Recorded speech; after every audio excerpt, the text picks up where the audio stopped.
चाहे group BCCI कितनी भी कोशिश क्यों न कर ले ईशान किशन को झुकाने की, लेकिन ईशान किशन जो है ना वो झुकने को तैयार नहीं है। क्योंकि ईशान किशन फ्लावर नहीं है भाई, फायर है ईशान किशन। और दिखाया सैयद मुश्ताक अली ट्रॉफी में कि भाई ईशान किशन क्या कारनामा कर सकता है।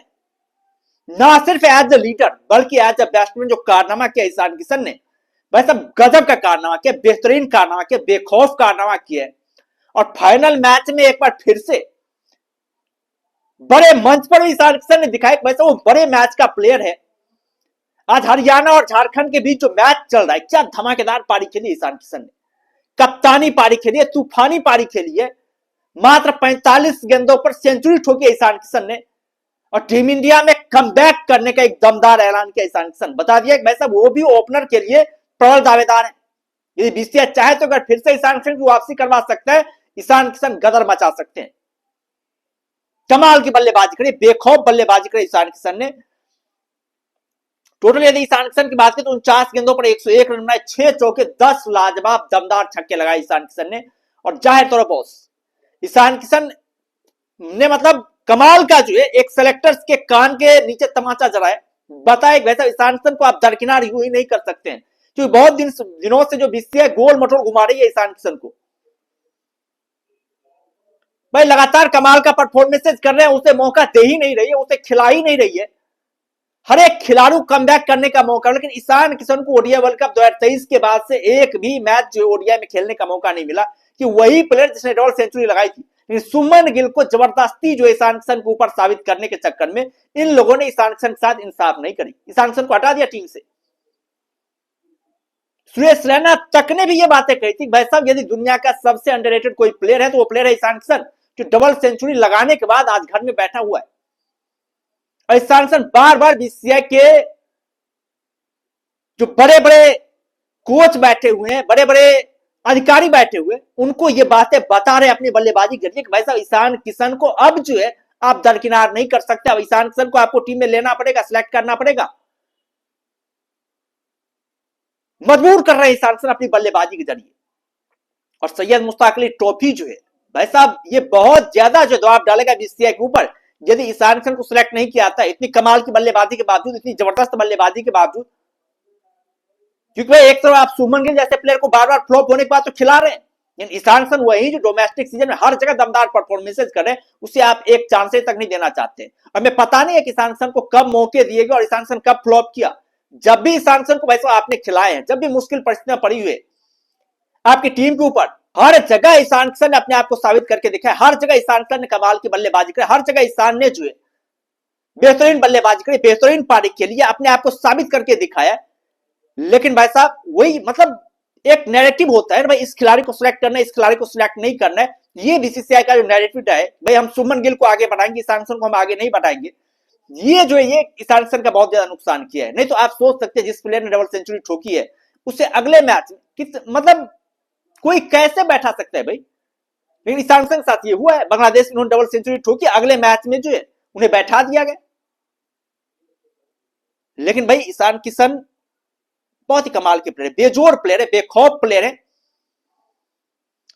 और अब ईशान किशन जो है पुरजोर तरीके से कोशिश कर रहे हैं कि भाई साहब टीम इंडिया को वापसी की जाए, एक बार फिर से जो है सेलेक्टर्स चाहे कितनी भी कोशिश कर ले ईशान किशन को दबाने की, ईशान किशन मजबूर करते हुए टीम इंडिया को वापसी करना चाहते हैं। हार्दिक पांड्या की तरह जो है उन्होंने भी दृढ़ संकल्प ले लिया। और जाहिर तौर पर यदि इस तरह का परफॉर्मेंस जारी रहे तो बीसीसीआई की मजाली नहीं है कि वैसे वो ईशान किशन जैसे प्लेयर को ना चुने, ईशान किशन जैसे प्लेयर को ना मौका दे, बीसीसीआई को चुनना पड़ेगा। लेकिन इस तरह का परफॉर्मेंस से जो लगातार जारी रहना चाहिए, जिस तरीके से सैयद मुश्ताक अली ट्रॉफी में परफॉर्मेंसेस किया ईशान किशन ने, उस टाइप का परफॉर्मेंस से जारी रहना चाहिए। और अभी तो वैसा टीम इंडिया में एज ओपनर ऐसे प्लेयर की रिक्वायरमेंट जो कमाल का परफॉर्मेंसेस कर सके, उसके लिए ईशान किशन एक बड़ी दावेदारी ठोक सके टी20 वर्ल्ड कप के लिए। ईशान किशन के पास अनुभव भी है, वैसा आपको बैकअप ओपनर की रिक्वायरमेंट भी है। सुमन गिल लगातार फ्लॉप पर फ्लॉप कर रहे हैं, ईशान किशन जैसे प्लेयर को क्यों ना मौका दिया जाए भाई, क्यों ना ईशान किशन जैसे प्लेयर को चांसेस दिया जाए। और यदि ईशान किशन जैसे प्लेयर को चांसेस मिलते हैं तो वैसा ये कमाल करेंगे, मतलब इनके अंदर वो पोटेंशियल है, ये गेम चेंजिंग परफॉर्मेंसेस करके दे सकते हैं भाई साहब आपको। वो ईशान किशन के अंदर काबिलियत है। उसके अलावा कुमार कुसागरा अंडर 19 प्लेयर जो, उसने भी काफी कमाल की बल्लेबाजी की, 81 रन बनाए 38 गेंदों का सामना करते हुए 8 चौके 5 छक्के लगाए। अनुकूल रॉय ने भी 40 रन बनाए 20 गेंदों पर 3 चौके 2 छक्के लगाए। रॉबिन मिंज ने भी 31 रन बनाए 14 गेंदों पर 3 छक्के लगाए, जिसकी मदद से झारखंड ने जो है सैयद मुश्ताक अली ट्रॉफी के फाइनल मैच में ऐतिहासिक स्कोर खड़ा कर दिया। 262 रन ठोक दिए 3 विकेट के नुकसान पर। जाहिर तौर पर आज तक इतना बड़ा स्कोर जो है वो बना ही नहीं था भाई साहब सैयद मुश्ताक अली ट्रॉफी में। वो कारनामा कर दिया झारखंड की टीम ने, बाकी कमाल का कारनामा है। ईशान किशन की कैप्टनसी भी काफी लाजवाब रही है। एज ए कैप्टन उन्होंने अपने आप को साबित करके दिखाया, एज ए बैट्समैन भी अपने आप को साबित करके दिखाया। कुमार कुसागरा ने भी अपनी नाम मतलब चमकाई है यहाँ पर। अंडर 19 प्लेयर है, काफी कमाल के प्लेयर है, बहुत ही गजब के प्लेयर है और यहाँ पर धमाकेदार परफॉर्मेंसेज की है। खैर आप लोग क्या कहना है ईशान किशन की इस धमाकेदार परफॉर्मेंसेज पर? अब बीसीसीआई शर्म करेगी ईशान किशन के सिलेक्शन को लेकर के, या फिर अब बीसीसीआई को शर्म कर लेना चाहिए ईशान किशन सिलेक्शन को लेकर के? जो बातें चल रही है भाई, अब कोई खिलाड़ी कितना हद तक परफॉर्मेंसेस करके दिखाए भाई? अब इससे बढ़िया परफॉर्मेंसेस का क्या लेवल होता है टीम इंडिया में, सिलेक्शन का क्या पैमाना है, हमें नहीं पता। आप या तो सिलेक्टेड नैरेटिव अपना रहे हैं या फिर टैलेंटेड युवाओं को आपको दबाने की कोशिश कर रहे हैं। आप चाह रहे हैं वैसा आपके फेवरेट प्लेयर ही मतलब टीम में आए, ऐसी कोशिशें की जा रही बीसीसीआई के द्वारा। तभी ईशान किशन जैसे प्लेयर बाहर बैठे हुए, जिस प्लेयर को लेकर सुरेश रैना तक ने स्टेटमेंट दिया था कि भाई साहब ईशान किशन के अंदर जो टैलेंट है ना, ईशान किशन के अंदर जो प्रतिभा है वो काफी कमाल की प्रतिभा है, काफी गजब का टैलेंट है और ऐसे प्लेयर को टीम इंडिया में होना चाहिए। और यही गौतम गंभीर साहब भी हैं जिन्होंने पहले भी ईशान किशन का सपोर्ट किया है। पहले भी ईशान किशन को लेकर के जब मुद्दे चल रहे थे तो वहां पर उन्होंने बातें करी थी भाई ईशान किशन जैसा प्लेयर डिजर्व करता है टीम में जगह। नहीं, जब गौतम गंभीर कोच बने तो उनकी कोचिंग में भी यही कारनामा चल रहा है, वो भी लगातार अपने फेवरेट प्लेयर को बार बार चांसेस दे रहे हैं। नहीं तो सुमन गिल कहां से जो T20 जगह डिजर्व करते हैं भाई? किस एंगल से आपको लगता है कि सुमन गिल T20 खेलने का हकदार है? जिस टाइप का परफॉर्मेंसेस किया सुमन गिल ने लगातार 15-20 मैचों से मैं देख रहा हूं सुमन गिल बार बार फ्लॉप कर रहा है, बार बार जो सुमन गिल के बल्ले से रन नहीं निकल रहे हैं, लेकिन फिर भी आप उन्हें खिला रहे हैं। इसलिए खिला रहे हैं भाई आपको उन्हें फ्यूचर का कैप्टन बनाना है। लेकिन वहीं पर दूसरा प्लेयर यदि खेल रहा है, बढ़िया परफॉर्मेंसेस कर रहे हैं, तो आप उसे बार बार जो दरकिनार कर रहे हैं, बार बार आप उन्हें जो है इग्नोर कर रहे हैं।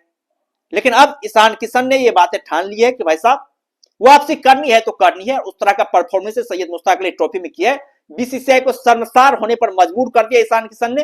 और इस तरह का परफॉर्मेंस जारी रहा तो बीसीसीआई चाहे कितना भी नैरेटिव अपना ले, ईशान किशन जैसे प्लेयर को चांस देने पड़ेंगे। और ईशान किशन जैसे प्लेयर के लिए एक ही चांस पर्याप्त है। यदि एक आधे चांसेस भी मिले ईशान किशन को, ईशान किशन वो प्लेयर है वैसा उस चांसेस को जो है अवसर में तब्दील करके दिखा देगा ईशान किशन, उस टाइप का प्लेयर है। और मैं तो वैसा बहुत बड़ा फैन हूं ईशान किशन का, जिस अंदाज में बल्लेबाजी करते हैं, जो उनका टैलेंट है, जो उनकी काबिलियत है, काफी कमाल की है, बेजोड़ है और विश्वसनीय है और कल्पनीय है। खैर आप लोग क्या कहना ईशान किशन को लेकर के? जिस अंदाज में ईशान किशन ने बल्लेबाजी करी है, जो कारनामे ईशान किशन ने दिखाए, उसको लेकर के आप लोगों का क्या कहना है? आप लोग अपना राय कमेंट में दे सकते हैं। बाद बाकी हम लोग फिर मिलते हैं नई वीडियोज के साथ, दमदार कंटेंट के साथ। तब तक के लिए धन्यवाद।